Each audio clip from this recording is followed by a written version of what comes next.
বিপুল অঙ্কের জালনোট উদ্ধারের সাফল্য পেল মালদার বৈষ্ণবনগর থানার পুলিশ। প্রায় 3 লক্ষ টাকার জালনোট সহ গ্রেপ্তার করল 3 পাচারকারীকে। পুলিশ সূত্রে জানা গেছে, ধৃতদের নাম আরমান শেখ, মোবারক শেখ ও মোহাম্মদ ওয়াসিম। এদের মধ্যে প্রথম দুজনের বাড়ি বৈষ্ণবনগর থানা এলাকায় এবং অপরজন কালিয়াচক থানা এলাকার বাসিন্দা। মঙ্গলবার তারা বৈষ্ণবনগর থানার 16 মাইল খোঁজপাড়া এলাকায় একটি মোটর বাইক নিয়ে সন্দেহজনকভাবে ঘোরাঘুরি করছিল। ওই সময় বৈষ্ণবনগর থানার পুলিশ বিশেষ সূত্রে খবর পেয়ে তাদের পাকড়াও করে। তল্লাশিতে ধৃতদের হেফাজত থেকে উদ্ধার হয় 2,91,000 টাকার জালনোট। উদ্ধার নোটগুলি সমস্তই 500 টাকার নোট বলে জানা গেছে। ধৃতরা কোথা থেকে বিপুল অঙ্কের জালনোট পেল, কোথায় পাচার করতে যাচ্ছিল, এই পাচার চক্রে আর কে বা কারা জড়িত রয়েছে তা খতিয়ে দেখতে পুলিশ তদন্ত শুরু করে এবং তদন্তের স্বার্থে মঙ্গলবার ধৃতদের পুলিশি হেফাজত চেয়ে পেশ করে মালদা জেলা আদালতে। রাস্তা পারাপারের সময় ইলেকট্রিক পোলের গায়ে লেগে থাকা ইলেকট্রিক তারে বিদ্যুৎপৃষ্ট হয়ে মৃত্যু হলো এক প্রৌঢ়ার। ঘটনার প্রতিবাদে মৃতদেহ রাস্তায় রেখে পথ অবরোধ করে বিক্ষোভ দেখালেন এলাকাবাসী। ঘটনাটি ঘটেছে মালদার গাজল থানার বিধানপল্লী এলাকায়। জানা গেছে, ওই এলাকার পাশ দিয়ে গেছে 512 নম্বর জাতীয় সড়ক। সেই জাতীয় সড়কে ডিভাইডারের উপর রয়েছে ইলেকট্রিক পোল।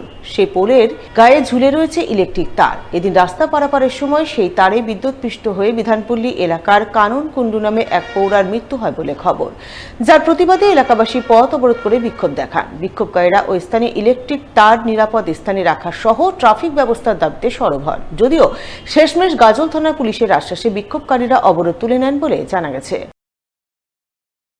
সকালবেলা এই যে পোলগুলো আছে, এই যে রাস্তার মিডিলে যে পোলগুলো আছে, পোলগুলো প্রত্যেকটা পোল এন্ড ভেরিয়েলগুলো পুরো ইলেকট্রিক শর্ট হয়ে আছে।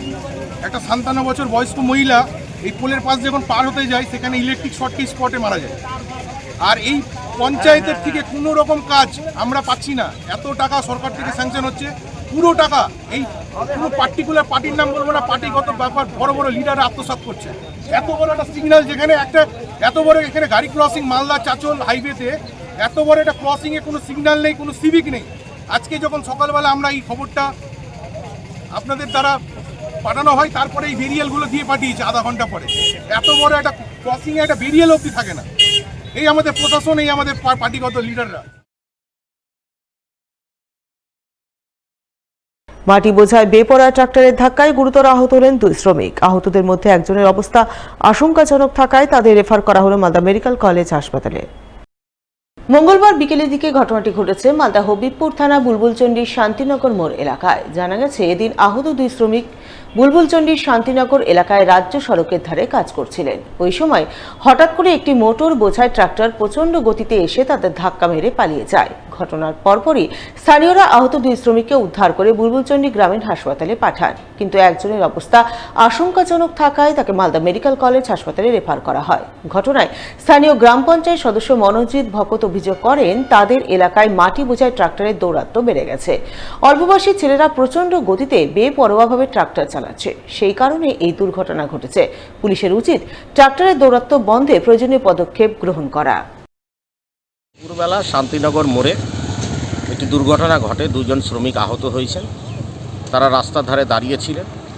বিপরীত মুখ থেকে একটি ট্র্যাক্টর মাটি বোঝাই এসে সজোরে তাদের ধাক্কা মারে। একজন শ্রমিককে মালদা রেফার করা হয়েছে, একজন এখানে বুলবুলচন্ডি আর.এন. রায় হসপিটালে অ্যাডমিট আছে। আমরা বেশ কিছুদিন ধরে লক্ষ্য করছি যে মাটি বোঝাই ট্রাক্টর রাস্তার উপরে দ্রুত গতিতে চালিয়ে বেড়াচ্ছে। বেশ কিছু ড্রাইভার যারা ট্রাক্টর চালাচ্ছে, তাদের লাইসেন্স আছে কিনা আমাদের এটা দীর্ঘ সন্দেহ জেগেছে, কারণ তাদের অনেকের বয়সই 18 অতিক্রম করে। আমরা চাই যাত্রী নিরাপত্তা বজায় থাকুক। এই মাটি ভরা ট্রাক্টরের থেকে এলাকার মানুষ যাতে নিস্তার পাক, এই আবেদন আমরা প্রশাসনের কাছে রাখি।